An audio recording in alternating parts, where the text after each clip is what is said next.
Olá pessoal, bem-vindo a mais uma dica do site www.dicarj.com.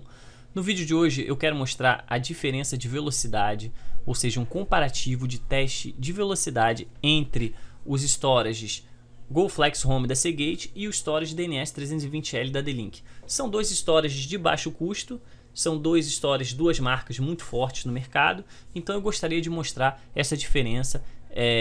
Porque eu acredito que a maioria das pessoas, principalmente dos administradores de rede, vão achar bem interessante a respeito da cópia e vão poder se decidir se realmente qual preferem para poder incluir ou na sua empresa ou na sua residência, enfim. Lembrando que ambos possuem placa de rede Gigabit, então isso já é realmente um adicional bem interessante para ambos os storages. E o que eu vou fazer agora, pessoal? Primeiro eu quero só mostrar um menu para vocês. Antes da gente realizar aquela cópia que eu já havia informado, vamos primeiro fazer o nosso comparativo dos menus. Aqui à esquerda nós temos o nosso Seagate Share, ou seja, o nosso GoFlex Home. E aí você já consegue ver que o menu realmente é bem primário, não tem muitas opções. Principalmente a parte de preferências, ele é bem simplesinho, não tem muita coisa realmente. Se comparado com o DNS 320L, realmente não tem comparação.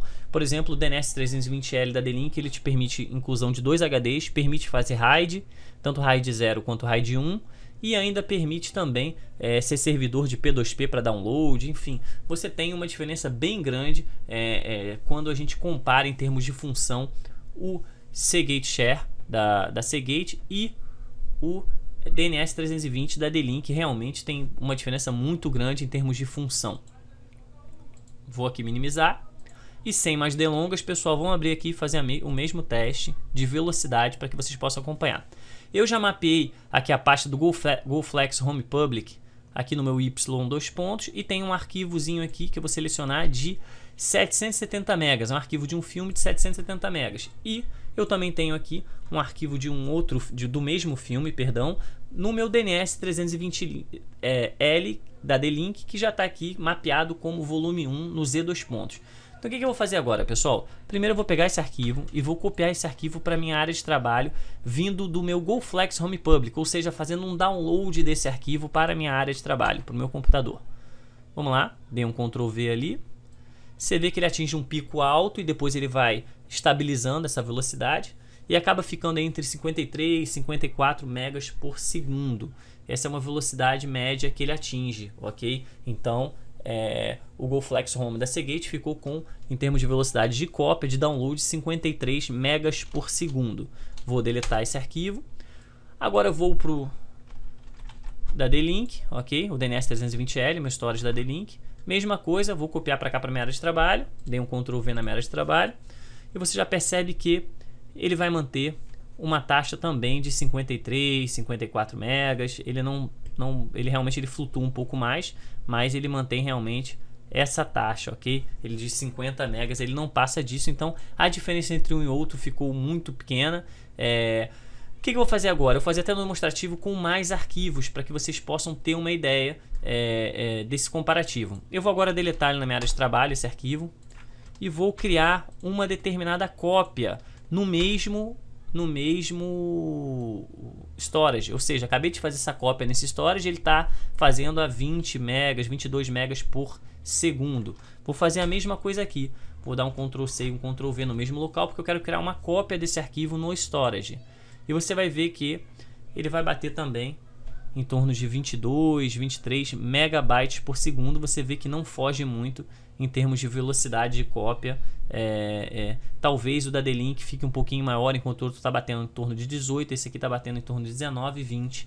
Então é um ponto aí para o DNS 320L nesse aspecto. E um ponto para o storage, se comparado também em termos de velocidade de cópia, ele ficou bem interessante. Agora a gente vai poder ver, ele terminando, a gente vai poder ver a cópia sendo feita com dois arquivos, ok? Óbvio que, por experiência já, como administrador e já trabalhando com storage há um tempo, eu sei que quando você inclui muitos arquivos, por exemplo 100, 200 arquivos, ele demora bastante, cai sensivelmente a velocidade de cópia, porque ele demora muito tempo realizando esse processo de leitura e de cópia, ok?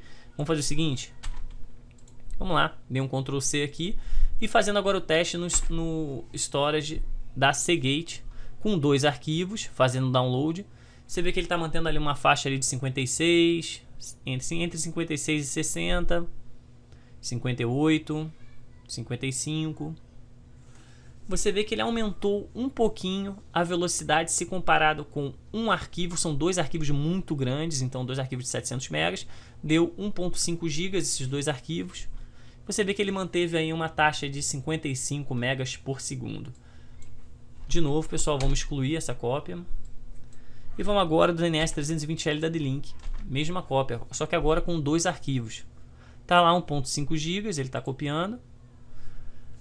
Numa faixa aí entre 54, 52, 46, ele flutua mais do que o storage do GoFlex Home. Você percebe que, apesar dele possuir mais funções, ele flutua mais, ficando entre 48, 50, enfim, mais um ponto para o storage da GoFlex Home da Seagate.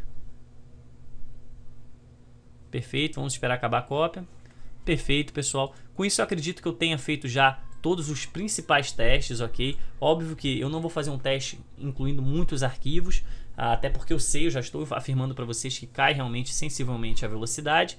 Então vou excluir agora esses arquivos, lembrando que os testes foram feitos com o seguinte HD, para que vocês tenham realmente a noção do que eu falei nos últimos vídeos. Eu coloquei aqui no meu GoFlex Home da Seagate um HD de 5.400 rotações por minuto, um HD de notebook, ou seja, ele é um HD mais lento. Então quando eu fiz aquela cópia nele mesmo, ou seja, criei uma cópia daquele arquivo, aí sim vale a velocidade do HD, mas nada justifica aquela cópia 20 megas por segundo, realmente ficou bem abaixo. E aqui tem um HD de 7.200 rotações por minuto, 3 GB, e aqui um HD 5400 de 1 GB. Óbvio que esse aqui ficou um pouquinho mais alto, mas não simplesmente pela própria cópia, por ser um HD de 7.200, e sim porque ele acabou superando realmente no teste comparativo, se você realiza a mesma cópia entre os mesmos storages, ok? Então, pessoal, com isso eu acredito que eu tenha solucionado aí algumas dúvidas a respeito de vocês. Os dois são assim considerados assim bons storages, né? Eu não tenho realmente muito o que me queixar. Eu possuo os dois na minha empresa, na minha residência, então eu posso lhe garantir que os dois são muito bons. Porém, a dica que eu fico é a seguinte: óbvio que em termos de função, se comparado à função, não tem realmente o comparativo, fica até um pouco covardia, porque a DNS320L é muito superior por ter muitas funções, por já ser realmente um storage voltado mesmo para isso, e esse aqui já ser considerado já um storage mais parecido com um HD externo, ok, pessoal? Então, com isso, eu fico por aqui, um abraço e até a próxima.